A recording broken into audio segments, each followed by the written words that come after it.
Hey, everybody. Josh Sheridan here with the Barely Legal Podcast.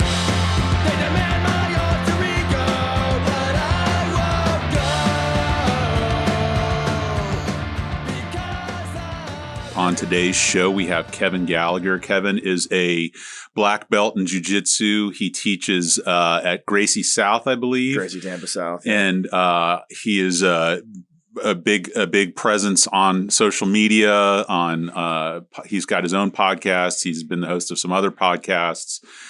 He competes often. Do you do both gi and no gi? Or yeah, I'm actually won the worlds in gi and no gi in the Masters division. So I've competed quite a bit in both. So in the world of jiu-jitsu, especially in Central Florida, he's royalty.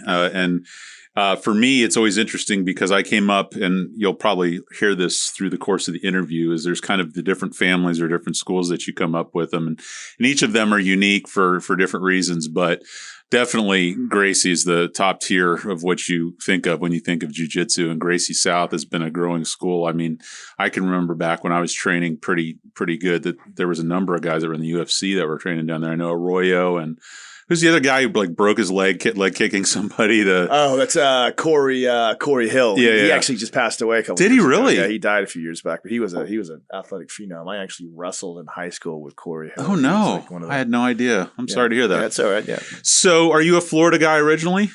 So, I was born in Long Island. Another New Yorker. New Yorker, but I've been living in Florida forever. So yeah. To say I'm a New Yorker, it's just something you say so you sound cool. How old are you? I'm 44 now. Okay, so we're about the same age. I just turned 45 last week. Yeah, so about there. How old were you when you came down from New York? Oh, a baby, 4 years old.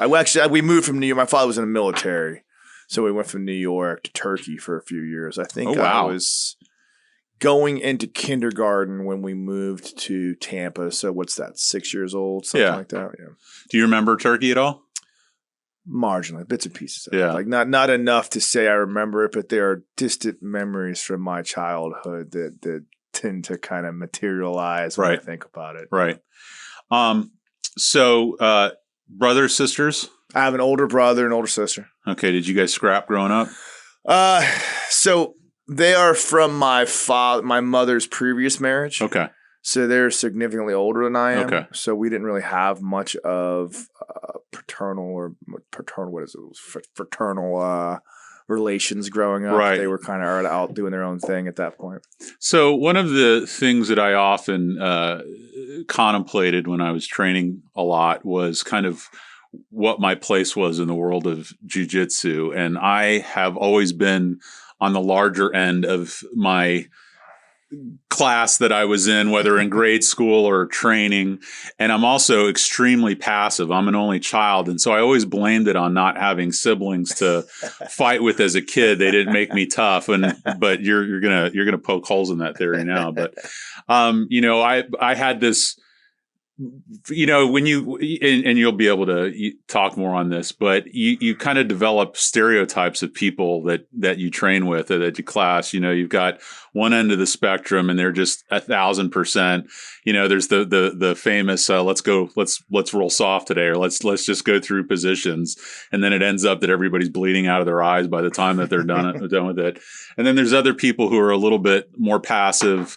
We'll tap more quickly. We'll do these sorts of things. But the part of that's always interested me is the psychology behind the type of people that are drawn to jiu-jitsu. And from an outside perspective, you might think it's all, tough guys, but that's really not the case. Is that your experience?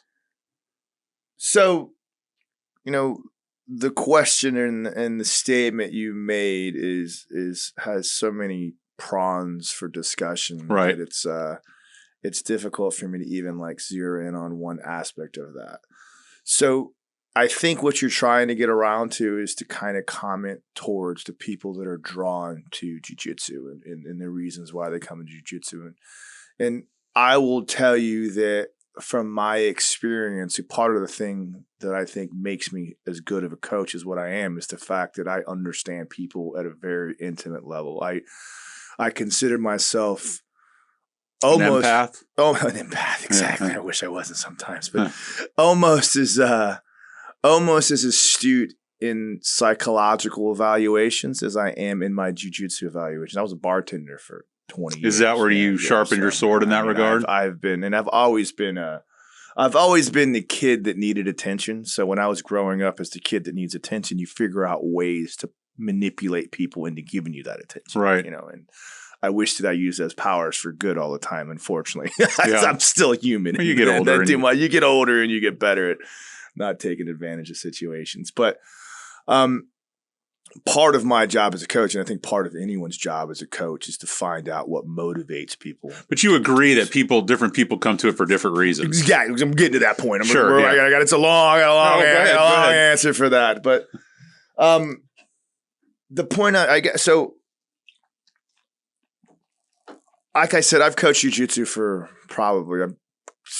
coaching on a pretty high level for probably 5-6 years now, as far as my actual intimate participation in coaching people.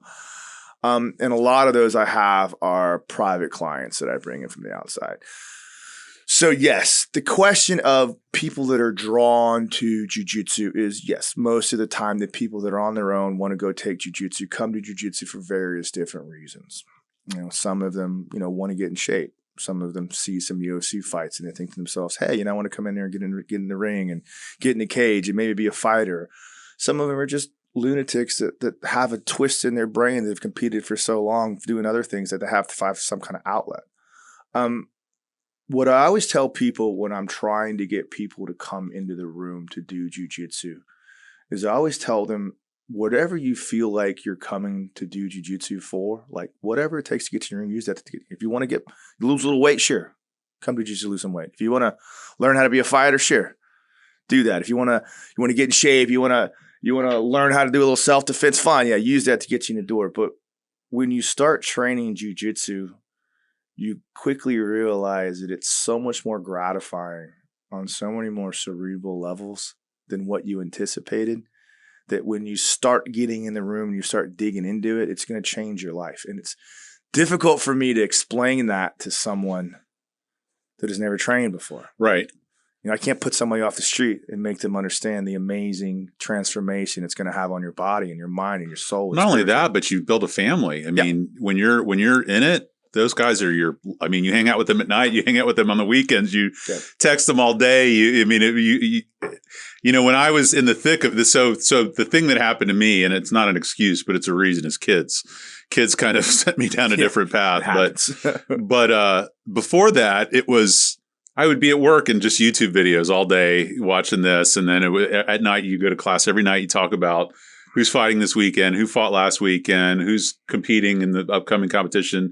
And then your poor girlfriend or boyfriend or wife, they're the victim of you doing rear naked chokes on them in the kitchen and, just constantly, passively working moves on it. But it really does invade every aspect of your life. And invades not the best word because it sounds negative, but it really does just envelop you, at least my experience. No, I mean, you're 100% accurate and not a chord. Like, there's the whole phrase of cult. You get into a CrossFit cult, you get into jiu-jitsu cult. And there are certain aspects of that cultish phenomenon that occur. But the reason why is because you have a large collection of people, like-minded people that are all going after the same goal. They're all going after the same goal of getting better at jiu-jitsu and learning how to function under the many, many trials and ridiculous, strenuous situations you put yourself to get better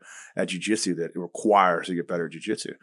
So that like-minded struggle brings people together. Yeah, she bonded under odd circumstances. The reason why lots of soldiers that recovering from PTSD, there's actual case studies that show that soldiers, when they get back from the military, they train in PTSD, and it helps to build that same military bond that they experience while they're overseas. That's awesome.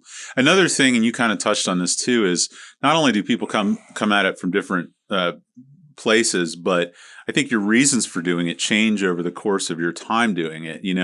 I remember when I started, I was in my mid-30s, and I was a professional guy. I didn't have kids yet, but there was kids that were 18 that were coming in, and they're full of energy. And it's like, well, I got a mortgage, I'm worked all day. I'm kind of, so like you said, some of it are for fitness or whatever. But I think kind of as you get older, not that it has to be this way, but maybe competition is less your goal and more just the fitness part of it or the intellectual stimulation of it. Now, that said, there's a number of old guys I know who crush it on competition. So it's not, doesn't necessarily mean that, but it's funny because it's a vector. It's not a static thing. It's something that evolves over the course of your relationship with it and your understanding of it. And anyway, I'm supposed to be asking you questions. You're good, man. Go ahead, man.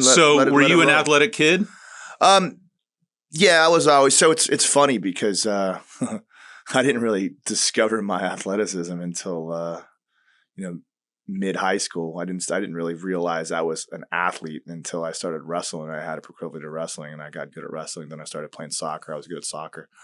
I was actually quite uncoordinated as a child. I think I have still emotional scars from playing baseball in Little League as a kid that maybe haunt me to this day. That made me want to be a fighter, that motivated me to be the angry person that I am now in the mats. But did you take to wrestling right away, or did you have an initial period of the contact being an issue for you? Because that's another thing for people who aren't used to being choked out or having their joints manipulated or being popped in the face. I mean, that's not a muscle that a lot of people have worked before, and the first time they experience it, it's kind of a fork in the road. Yeah, I mean, so even though I wasn't very athletically gifted, and sometimes I think that was just I had some issues growing up as a kid, problems with the family and things like that. Family unit that might have scarred me emotionally at that young age that caused those things to happen. But I was always a boy. I was always rustling around, physical, playing pickup basketball games in the yard and pickup football games in the yard. I think more than the lack of athleticism, it was more of a performance anxiety that kind of harmed me at my early stages. But I never had an issue with being in those cold places and those tough, rough, positions of your game. Down. You got the fire in your belly. I was ready to do that. Yeah, exactly. So after high school, where'd you go? So I went to USF for a few years. Kind of. They have a wrestling team? They never had a wrestling team, but they had like clubs or they had wrestling clubs and stuff like that. And I stayed active during those days. I started boxing. Did you? Around 19. And what year would that have been? That would have been, probably like 95, 96, 97, I believe. I'll put that on there. Where were you boxing? Well, I started just locally at the Cultas, just coming in here and taking a class here and there. But then I started actually getting into the amateur boxing circuit and training with some actual legitimate boxing gyms and worked with some pretty high level boxing instructors. Worked with Pete Fernandez and other. Did you ever work with McLaughlin over in St. Pete? I never made it. I had been out there and sparred at that gym a few times and worked with a couple of those guys out there. But I know him fairly well. If I saw him, I could shake his hand. He might recognize me. Old boxers pretend like they know people when they really just punchy. They don't really know anything. Exactly. But I sparred with a bunch of local pros. I never went pro as a boxer. I probably could have a bunch of different times, but then I just decided to kind of give it up. I had some concussion problems that started haunting me, and I started realizing it just wasn't worth it anymore. So when did jiu-jitsu, when did that seed get planted? So was it Hoist Gracie at UFC? It's so odd because my jiu-jitsu journey, we always say that's the big word, jiu-jitsu journey. It's the way that you've earned it. You can say it. I can love that cliche. It sounds funny if I say it. You saying it, it works out okay. So mine was more of a day trip. Yeah. So, I mean, if you're older than, 35 years old, 40 years old, you distinctly remember watching the old UFCs because everybody did. Right. You went to go Blockbuster and you rented them at the Blockbuster video and you take them home and you watch the old UFC videos. So at that time, just like everybody else in the world, I was enamored by Hoist Gracie. And I just thought, my God, this is the baddest man on the planet. I had a wrestling background. I was boxing a bit here and there. And I was like, I want to learn how to do this stuff. So believe it or not, back in 95, 96, when I was still, at USF, there was an old gym out there on Brucebury Downs run by a purple belt named Estevan. And I can't remember his last name, but people in the jiu-jitsu community will recognize his name. He's been around for a while. And I did a little jiu-jitsu training with him back then because Hoist Gracie did jiu-jitsu. I wanted to do Brazilian Jiu Jitsu. I trained about 5 or 6 sessions with him. Then I blew my ankle out, broke my ankle in a training session. So I never went back to it again. And at that time, we're not living in the world we're living now. There's not a jiu-jitsu gym. Every 2 blocks. Yeah, exactly. Every 2 blocks is a jiu-jitsu gym. But I started training jiu-jitsu back in 95, here and there. I'd always kicked around doing MMA. I always want to do it because I was a really good wrestler.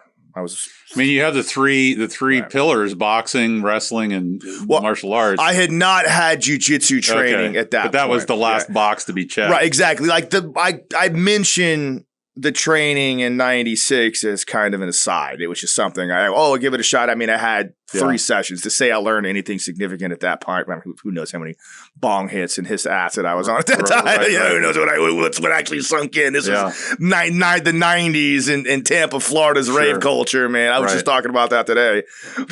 That's another podcast, though. So, I boxed and then I quit boxing because I started getting some concussion issues. I had a pretty nasty concussion problem, post-concussion syndrome that lasted for about 6-8 months one time. And it was really, really frightening. So I decided, hey, you know what?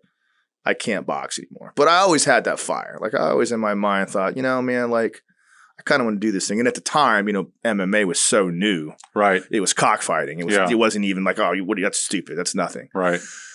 So during the time, I'd say about 2002 or so, 2003 or so when I quit boxing, 2004 when I quit boxing until about 2009, I was in this stagnant place where I didn't really do anything. Was that when you were bartending? It was when I bartended. I used to bartend at a really nice restaurant called the Palm Restaurant, a high-end place. It was a good gig. Yeah, it was pretty good. The Palm at West Shore? West Shore Mall. Yeah, and it had all the paintings on the wall. Of all the 13 years I remember that, yeah. Do you know Jeff Tedder? Oh, yeah. Jeff Tedder, he takes all of his attorneys to lunch there and eats the same thing. Jeff Tedder, man. He trains. He's purple belt. Yeah, he's a purple belt now?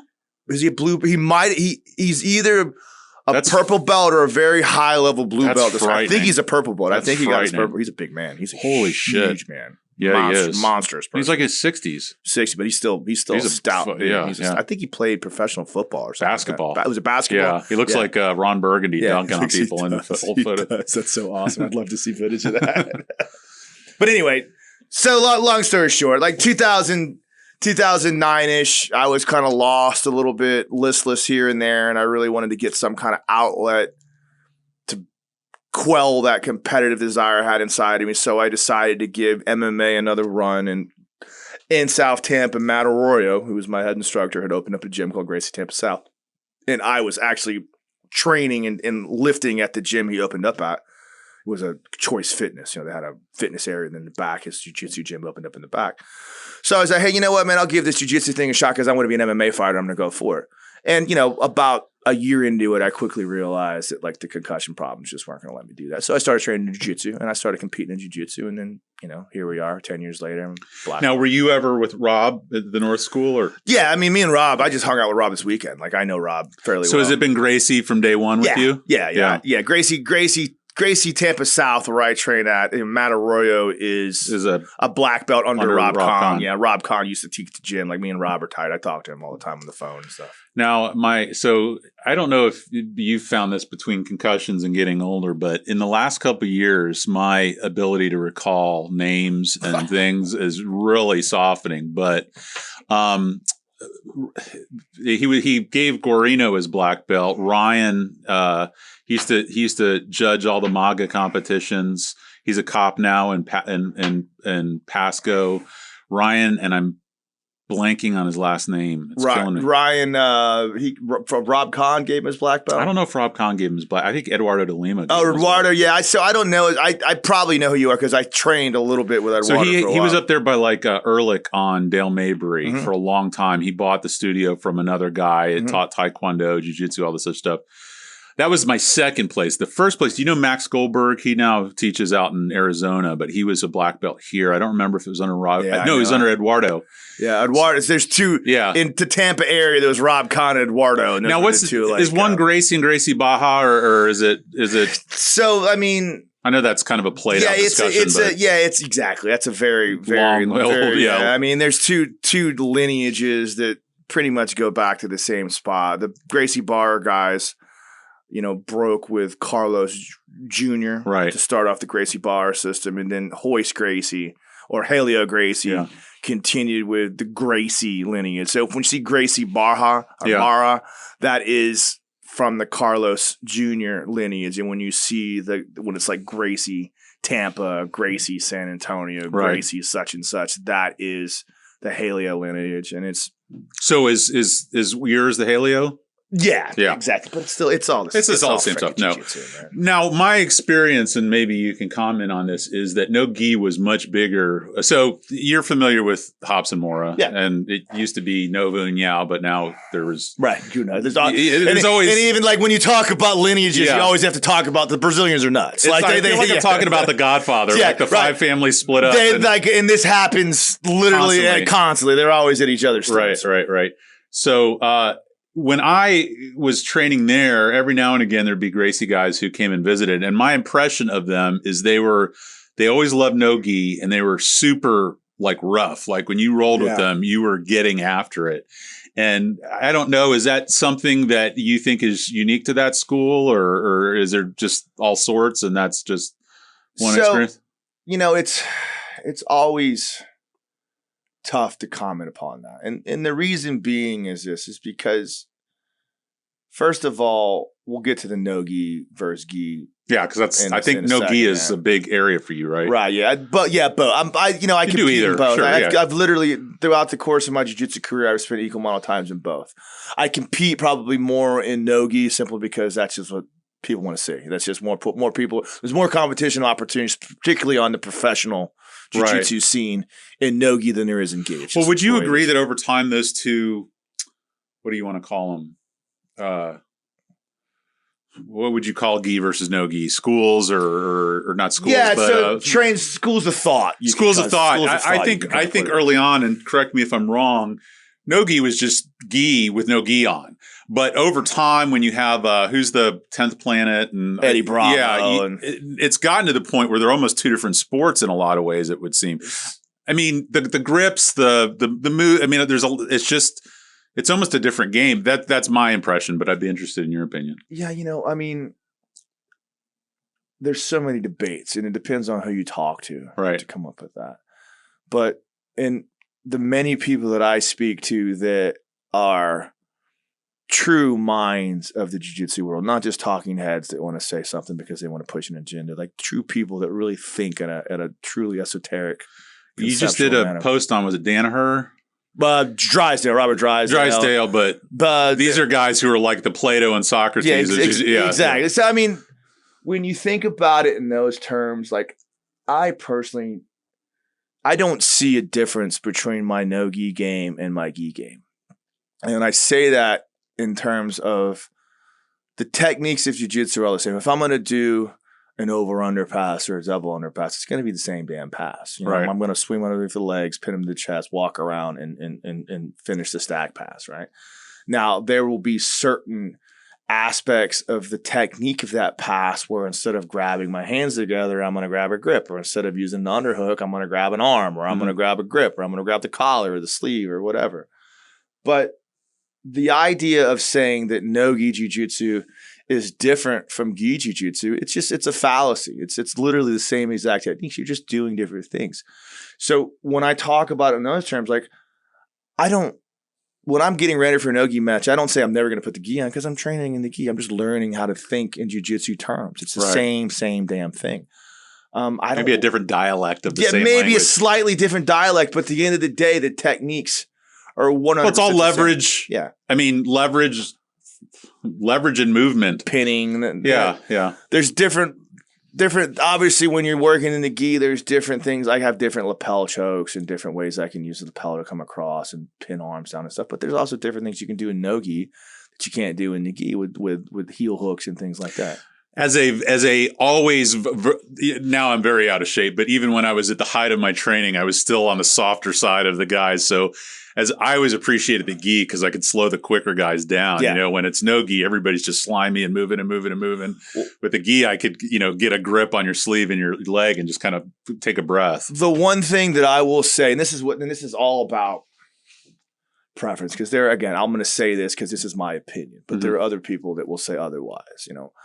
I believe that training in the gi will increase your ability to use technical jiu-jitsu at a very early stage. And the reason for this is because if we're in the gi and we've got grips and we have all the friction between all that fabric rubbing around on each other, it limits my ability to be explosive out of positions. Like I can't just decide to say, okay, I'm just going to jump up in the air and flip away and run out and do whatever thing I do, because it works temporarily. Works when you're got a shirt on and you're sweating. Exactly. When you're in the gi, I have, because I have grips, because I have all the friction between the positions, between the fabric, you tend to have to think. It's a slower game. Right. It's not as explosive. So by staying slower and learning how to pin and learning how to manipulate that, you have to be more tactical. You have to focus on the techniques of the positions a little bit better.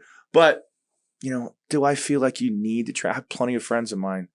There's Bamboo, Rob Kahn. I have plenty of friends of mine guys that I know for sure that have never trained in the gi. Dan Martinez is a perfect example. Right. He's world champion right now. Dan Martinez never trained in the gi, but to say he doesn't know jiu-jitsu is ridiculous because he's amazing. Right. But there are some people that will say if you don't train in gi, you're not doing jiu-jitsu. So whatever. Right.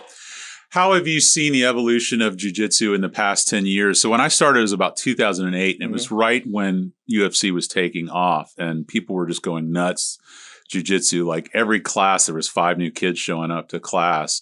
And I remember towards the end of the time when I was training very heavily, I couldn't even watch UFC anymore because it seemed like something else or something, that wasn't what interested me. It just... And so I'm wondering if you've seen any impact of, first off, there's a lot of black belts in the area now where there weren't 10, 15, 20 years ago. That's number one. And then number two is the ebb and flow of the popularity of mixed martial arts. Have you seen impact in that form on class sizes and interest and backgrounds?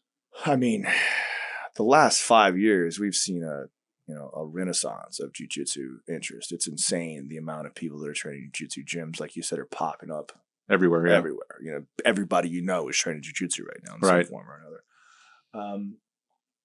And along with, there's several reasons that have caused that. First of all, the explosion of the UFC, but people are starting to really realize that jiu-jitsu is an independent thing from MMA and from the UFC that you can do just to do jiu-jitsu. Now, it always has been, but it's starting to gain its own allure in that realm. And part of the reason, and you can say all you want about, 10th Planet and Eddie Bravo, blah, blah, blah, blah, blah, but Eddie Bravo putting the EBI out there, making competitive jiu-jitsu a mainstream and attempting to make it a mainstream concept, has built up jiu-jitsu to a new level. You see guys all over the place that want to be competitive jiu-jitsu players. We have guys at the gym now that aren't thinking about being MMA fighters. They want to be professional jiu-jitsu athletes. Well, I think number one, it's somewhat more of a realistic goal. There's more opportunity to do it than to get a contract with the UFC. So that's number one. Number two is I think there's more longevity in jiu-jitsu than in MMA. Yeah, it's not as much money. Well, not as much money, but these unless you're the top tier guys in UFC, you're not making a lot either. You're paying all of it to your training camp, and you might net $10,000, and you don't have any insurance. Right. So you're coming out of pocket. But I think, clearly you can do. Helio shows us that you can do it all of your life, whereas UFC, you start getting into your mid to late 30s, you're an old man. What was the point I was going to make? When did you get your black belt? I just in December celebrated my 4-year anniversary of my black belt. So I've been a black belt for 4 years now. So I wanted to ask your experience of that because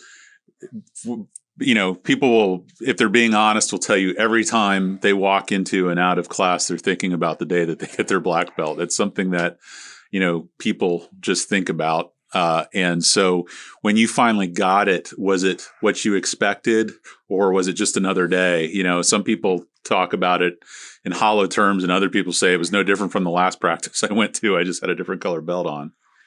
That's a good question because first of all, whenever you get your black belt, no one thinks they deserve their black belt. It's like that scene in The Last Dragon when the master says to the student, you're already a black belt, you just don't know it yet. And you're a black belt because I tell you black belt. There's that level of recognition that you have mastered the art.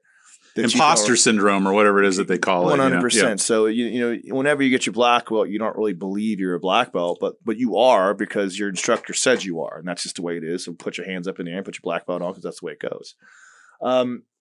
So with that train of thought, when that mindset, when I got my black belt, it was just like, hey, was it a surprise the night you got it? Or no.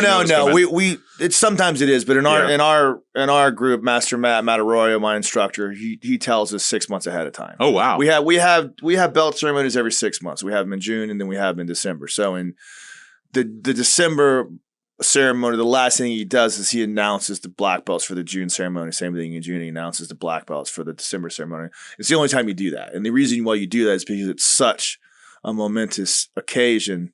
He wants you to be able to invite your friends and family because you give a speech and you do a whole thing. And it's a pretty big deal. It's a huge deal. Yeah.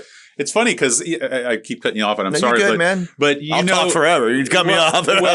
So there's so many great things about jiu-jitsu. One of the things is it's an equalizer. You have a guy who maybe is working at a gas station who comes there. You have another guy who's a surgeon who comes there, and for that hour, everybody's effectively on the same level, maybe not skill wise, but you're all doing the same thing. And so it builds a lot of bonds and friendships between people that otherwise wouldn't have the opportunity to have a bond or a friendship between them. But the other thing that is so amazing about it is it's the only combat sport that I can think of, aside from maybe wrestling, if you want to call wrestling that, where you can't fake it. A guy tells me he's a black belt in Taekwondo. Oh, nice. I'm like, okay, yeah, right, great. Or karate or whatever else it is. Unless you're walking into school you've never been in before and you're just faking that you have a belt, you're going to find out really quickly where you fall in that pecking order. And there's no other sport out there. I mean, I love Muay Thai. That was another thing that I trained, and that's a great sport. But you can't go full speed at Muay Thai and expect to not have all your bones broken or get concussions and everything. So with jiu-jitsu, there's a legitimacy there that almost no other sport has behind it. So when you get that black belt, despite your imposter syndrome, I mean, even though it's just the instructor decided you're going to get it, you're getting it because you deserve to be there. The art of jiu-jitsu is specific in that there's not a specific criteria involved in the belt orders. It's one of the only martial arts around that doesn't have, if you're going to get your blue belt, you need a loop choker. You don't need a loop choker. You need to do this, and this, and this is what quantifies a blue belt. Same thing, purple belt, brown belt, black belt. But I can tell you as a black belt, I can roll with any person you roll me with and to a very, very close degree of certainty tell you what belt they are. Right. And the reason being is because as instructors and as jiu-jitsu practitioners, we don't necessarily understand, what makes up a blue belt, but I understand what that person should be thinking and the way they should be rolling and the techniques and the speed and how well they move and anticipate and where their knowledge of the different techniques are according to, this person is a blue belt, this person is a purple belt, this person is a black belt, brown belt, and so on and so forth. So when you get that black belt, it's odd because you don't really realize it. You don't realize that you've mastered the art. You don't understand how it happened, but there's a very real understanding that you have. Right. It's such a beautiful, beautiful thing. And again, you put 10 years into this damn thing, bro. 10 years of pain. 10 years is just kind of the first chapter, because then there's your whole career after that. And while there's degrees or stripes or whatever you want to call them in black belt, once you're a black belt, I mean, you can talk about red, but I mean, that's so down the line. But I mean, black belt can mean a lot of things. The cool thing, I tell this all the time because we just have a bunch of our students that are getting their black belts, guys that I've trained with for a while. They're getting their black belts in June. We make the announcements. And I always tell black belts this all the time, or guys that are getting their black belts. When you get your black belt, every other belt in jiu-jitsu is a staging point. You're working super hard as a white belt, and your only goal is to get that blue belt. You know what I mean? Like everything's about that blue belt. Once I get that blue belt, cool. I want to do good for the I want to compete so I can look good enough to get that blue belt. There's that anticipation, that anxiety. Same thing, purple belt, brown belt, all the way up. But after you get your black belt, you lose that anxiety. There's no other. You've already attained the highest goal. So that's part of my question. Do you still have a hunger? And what's that hunger for? So this is where things get interesting. This is the cool part. When you get your black belt, you're doing jiu-jitsu now for the love of the art. You're doing jiu-jitsu now because you love cultivating students. You love delving in to put your own stamp on things. I consider, and this is what I tell everybody, and again, it's a bit of a cliche, but it makes a lot of sense. You've moved on to postgraduate work. Right. When you're doing postgraduate work, you're not taking tests. You're not writing essays just so you can send to an instructor. You're performing things in your field. You're writing papers and theses in your field that could go as far as changing the field. Right. You're making strides towards improving what you've worked your life on. You're doing real world work. When you get your black belt, you've reached that level. You're now doing real world work. You're either through teaching or through your training, you're delving so deeply into the individual aspects of jiu-jitsu at such a cerebral, such a minute level that you're actually changing jiu-jitsu. You're actually growing with it, evolving with the sport as the sport evolves. Even if it's your own little sphere of reference, you're changing. It's a beautiful thing. Do you think that there's the ability to kind of create your own style or your own signature? We're talking about artists, there's surrealists, there's, abstract, there's, all this stuff. So I think of, again, being a bigger guy, I always loved Gracie because he would basically do three things without error, and it was coming, and he'd still just, he'd flop you on your back, mount you, and put you out. That was pretty much it. But then you have what is it, Keenan Cornelius? Yeah, and he's. I every now and again I decide I'm going to start back to jiu-jitsu, and that lasts for about 2 weeks before life takes hold again. But every time I go in, well, first off, everybody I started with is a black belt now, so that's all the ass whoopings that I handed out. That's the rough part. As a blue, now I'm taking in spades. So that's number one. But number two is they're doing these rubber guards and all this random shit that I'm like, I don't even know. I'm just dumbfounded by it. I was like, I don't even know the first thing to do here. So there's all these little tentacles that kind of develop, and people I guess a true master can kind of exist on all of those planes, but it seems as though there's different styles within the style. Yeah. So I always say this about the art of jiu-jitsu, whereas we've evolved, when you start to think about any art or any concept, the one thing I've always noticed about people that have an extremely high understanding of very complicated concepts is that they figure out a way to find the simplicity and the uniformity in there. And they can break it down to its most minimalistic points to make even the most complicated concepts seem extremely simple. I'm glad you said that. And I think that's true. I don't think I've heard it stated in such a way before, but I had this conversation. So I'm a divorce attorney, and oftentimes let's talk about complicated. Talk about battles. But at the end of the day, it's all a number. It's all about, hey, bro, it's a number. You get this, you get this. Yeah. Exactly, well, that's just it. And you think of the great teachers, and you think of the great, writers or authors or commentators or anybody, and it's the people who can convey a very difficult concept in a very simple way that you can tell have kind of come full circle. They've gone from infancy through the hairiest part of it now to where it's almost muscle memory, second nature. Jiu-jitsu is this. I mean, first of all, I'm a writer too, so I write for Jiu-Jitsu Times. I want to talk about all that stuff. But what I've noticed in my writing as I've gotten better as a writer is that, and it's same as jiu-jitsu. Like when you start off as writing, first of all, you got to learn the alphabet, you learn to put sentences together, and then you kind of figure out, okay, these are the concepts I want to write about, right? Once you get to that, once you learn how to write, right? Once you learn what the ABCs are and how to put a sentence together and shit. But then you find your concepts that you want to write about, and you're super excited about it, right? So you want to explain everything. You want to spend all this time making these elaborate discoveries, and you put sentences on top of sentences and run on sentences, and everything's so long because you want to get your points across. And then when you start to realize to really get your point across. It's an economy of words. It's an economy of words. And the more you start to economize, the better your points gets across. And that was my voyage. So I started boxing before jiu-jitsu, but with both.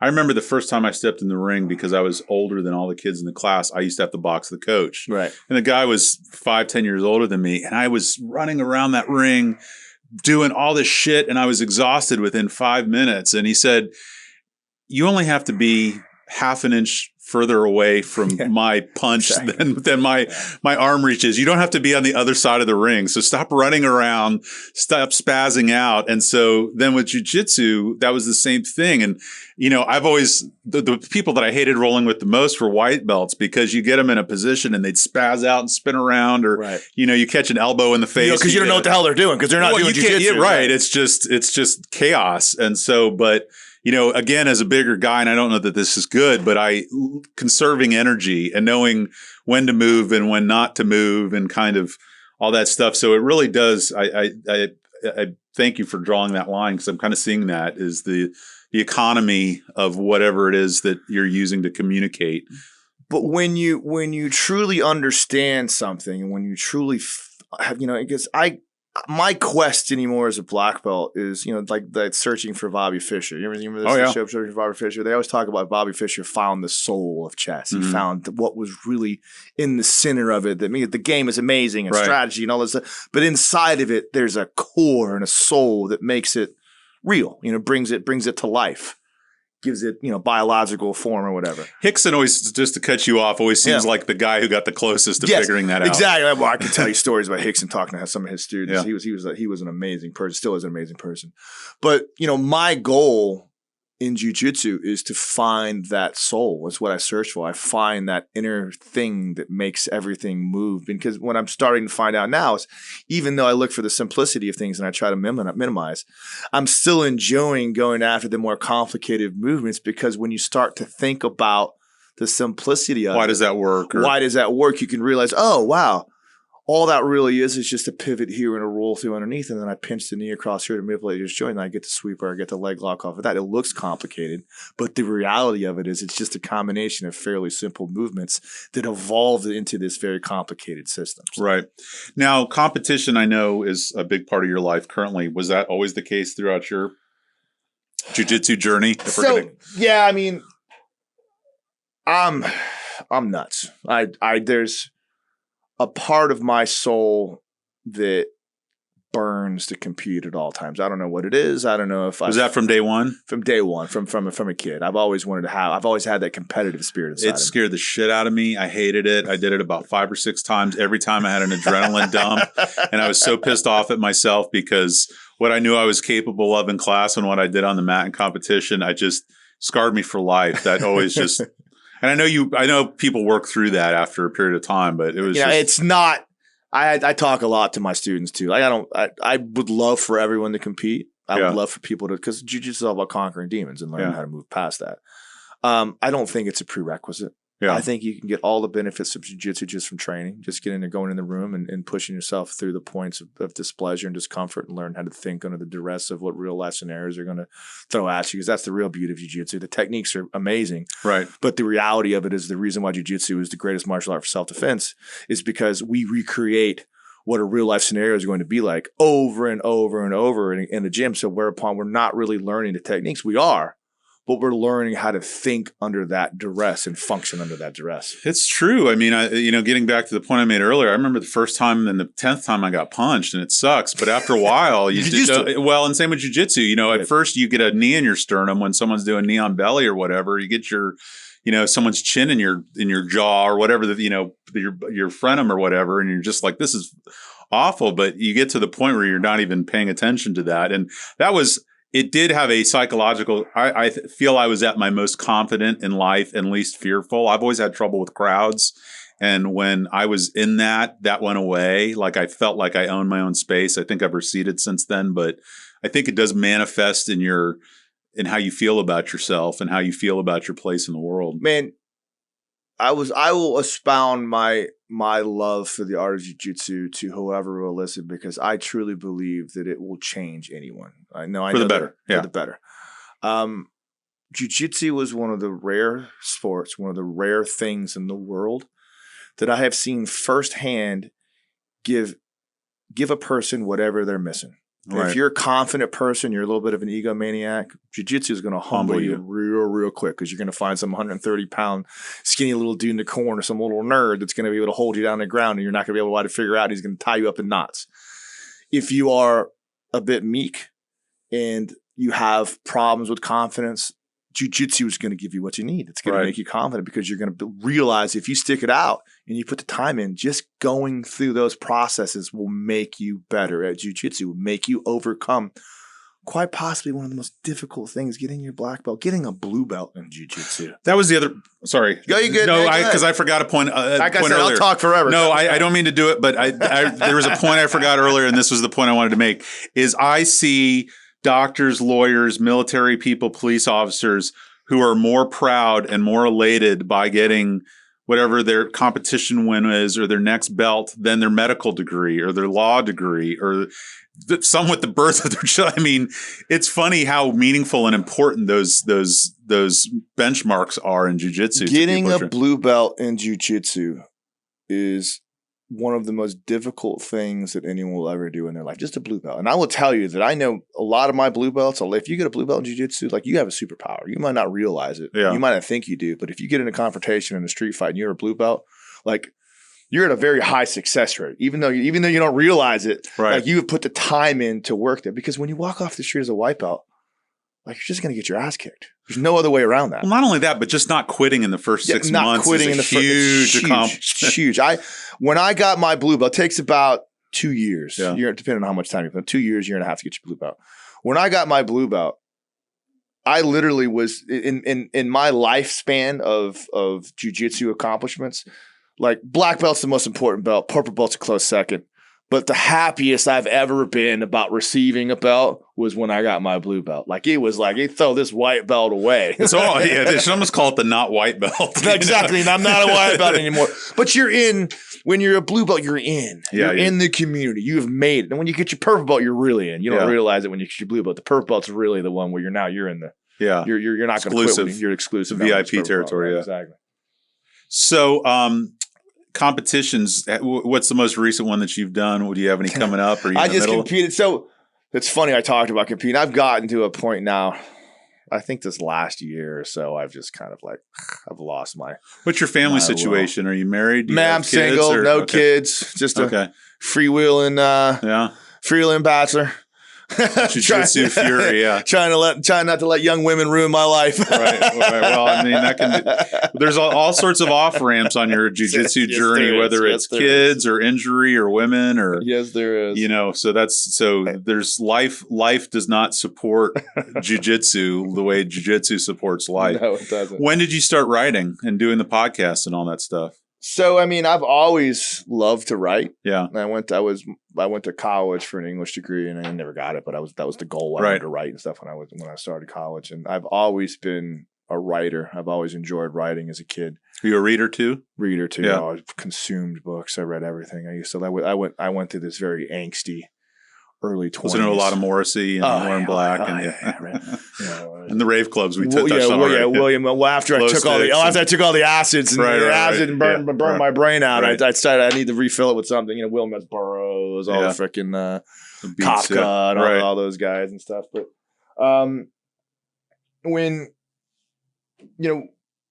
because my love of literature, I've always wanted to write. I've always felt like I have an odd part of me, and maybe it's the narcissistic side in me that believes that I have something to offer to the world. Right. And I really believe that anybody. Well, I think you got to feel that, because otherwise, what's the point? Yeah, what's the point? I really truly believe that our goal on this planet is to try to make a stamp to make a better place out of it. And you don't have to think about making it on a global matter. You can make a difference doing everything you do. Any chance you have an opportunity to. I particularly have a skill. I've had a pretty crazy life. I've done some pretty cool shit, and I've done some crazy things. But I've had a pretty full, fulfilling life, and I feel like it's my obligation to try to share those experiences with people. And one of the way I do that is by writing, because when you write something, you get it down on paper, even if it's on some silly website. Like it's there for posterity. It's there for history. It's not going anywhere. A piece of your soul went into that. Have you thought of a book? I've thought about it. Yeah. I just got to sit down and actually do it. I started writing a book 100 different times. I haven't finished one. Right. But my writing now, my actual writing for jiu-jitsu has started probably about 3-4 years ago. I started writing. You think it's helped your game? Has it helped your understanding and your? Man, of course. Yeah. I mean, anytime. I mean, literally my entire life anymore is nothing. I wake up in the morning, I teach private lessons, I write jiu-jitsu articles, I edit for the jiu-jitsu periodical, I freaking do my podcast, and then I go to sleep. So where can people find your podcast? What's it called? And well, I have two of them right now. One of them is the Old Man Grappa Now. We've been kind of taking a little hiatus on it, but you can go find us on Instagram or find us on YouTube, oldmangrappanhour.com. Okay. And then the major one I run with right now is for the Jiu-Jitsu Times. I run the official podcast for the Jiu-Jitsu Times. That's the one I've been running with the most. So. And how frequently do you do that? We do 2 a week for the Jiu-Jitsu Times. I usually write – my articles are written for another site. I've been hired on by Aces Jiu-Jitsu Club to run articles for them, write content, blog content for them, edit their blog contents for them. So I've got about 4 writers that work for me from there. I usually put about an article a week out on that site, and then I do 2 to 3 podcasts a week. Now on the podcast, guests are on, or is it just you talking? Well, we depends on the format. I have a partner that I work with for the Jiu-Jitsu Times podcast, Kevin Bradley. So sometimes it's just me and him breaking down what went down for the week.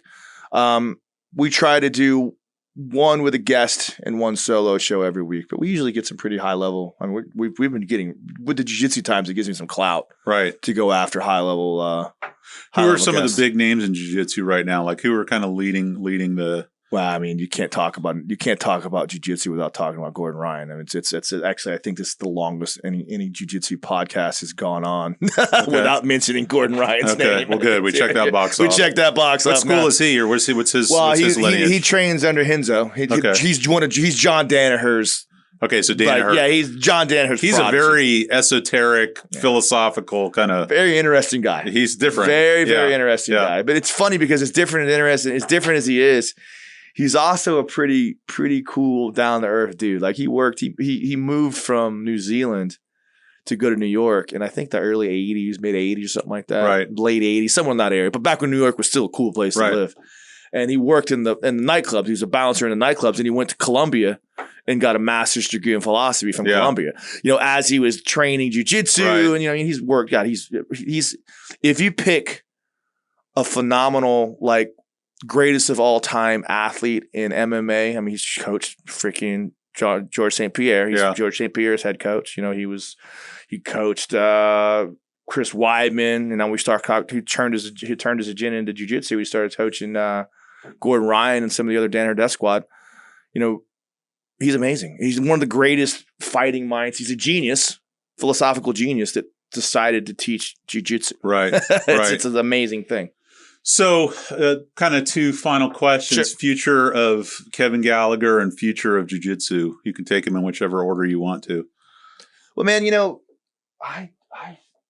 it's funny as I've gotten older in life, it's amazing how quickly you kind of lose the desire to be this world-renowned blah, blah, blah. You're content to have your little corner of the world. I've kind of gotten Caesar in your own realm. Exactly. Yeah. And even the idea of being Caesar, I don't even care anymore. Well, I said it euphemistically, but but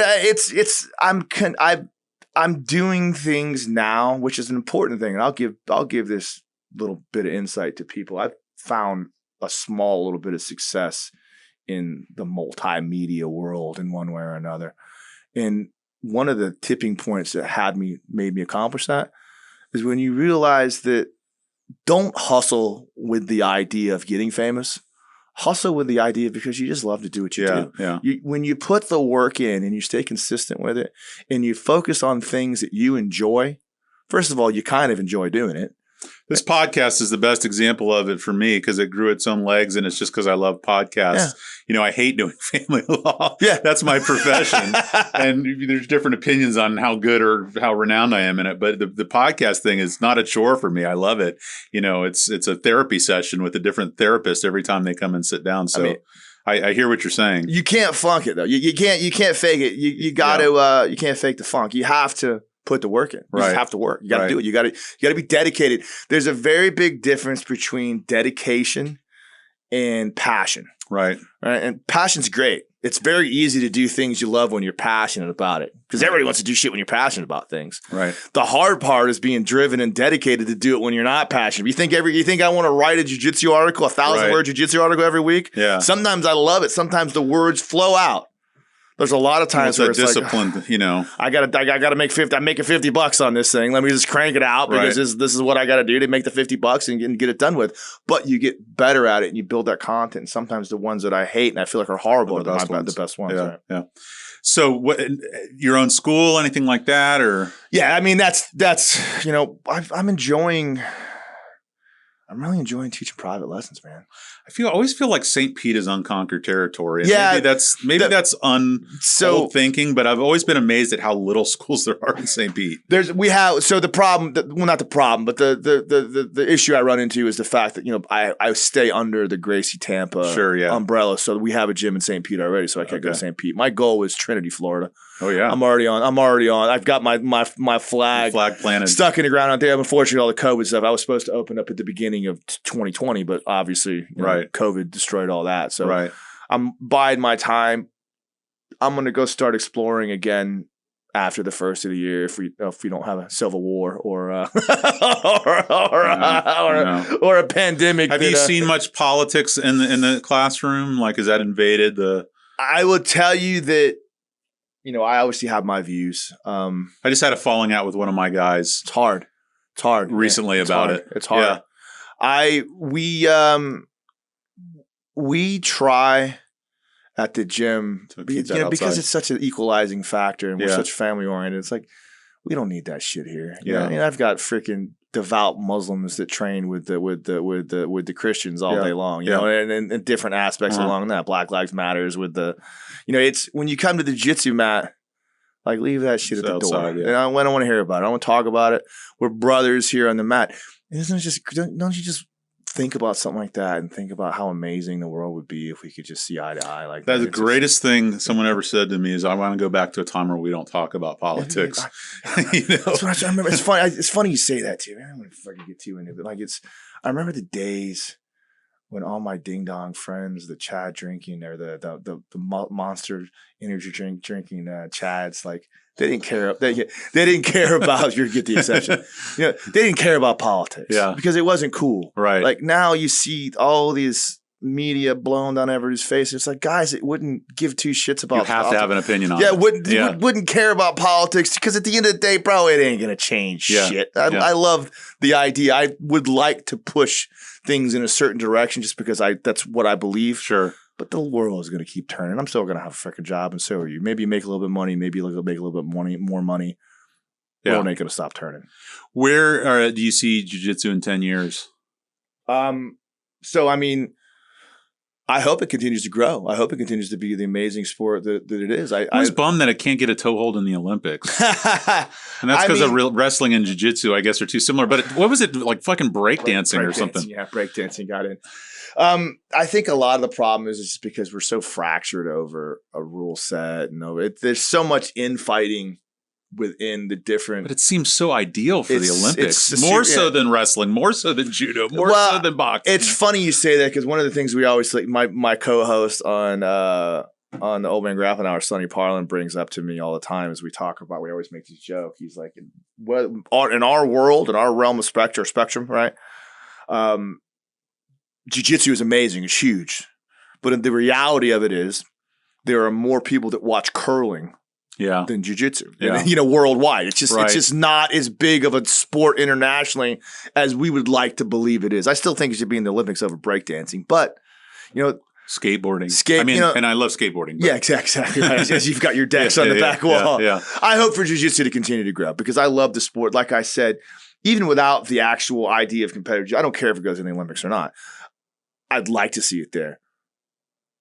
My focus anymore over the last year is the transformative journey that I take my clients on and my students on throughout the course of the long haul. I enjoy being that shaman that teaches them how to be better You people. become a life coach. You really do. You really do, I mean, man. I say all the time that Hobson saved my life. My mom got diagnosed with cancer, and I went into a dark depression, and I was going to therapy and all this other stuff. And Martial Arts Advantage South, I walked in, and I knew very little about jiu-jitsu, and this little guy walks in, and I mean, if you met Hobson, I mean, he's tiny and the other day, sweetest guy in the world. And I think I'm gonna have him on my podcast. Actually, I'm trying to get him on mine too, but he's always like in fucking Ireland or something. Yeah, right. You know? Exactly.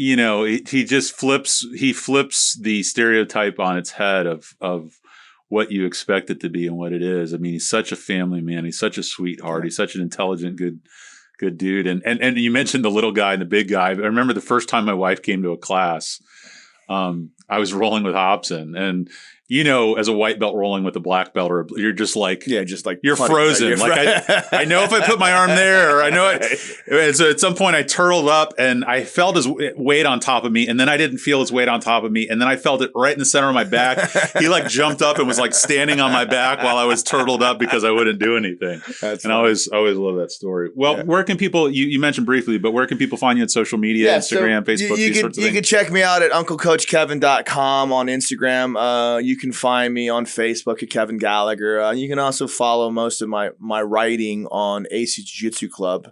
And then my podcasts are the Old Man Grappling Hour and the Jiu-Jitsu Times. So there's quite a bit of stuff out there. I should consolidate that in one way or another. And Gracie Jiu-Jitsu South, what's the location there? What I would really, if anyone's listening to this and interested in taking private lessons, hit me up, because that's all I do all day long. And I tell people all the time, like, you know, if you have a preconceived notion of what jiu-jitsu is, come give it a shot. Take a 10-pack with me, and I guarantee you during the course of that 10 sessions, you will learn fairly quickly how amazing I say it is. It really is.